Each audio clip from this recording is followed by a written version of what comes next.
Efectos de sonidos que deberías conocer para tus inicios.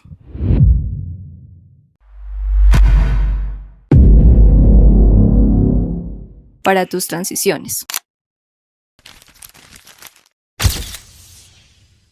Cuando vas a hacer zoom. Y para tus textos.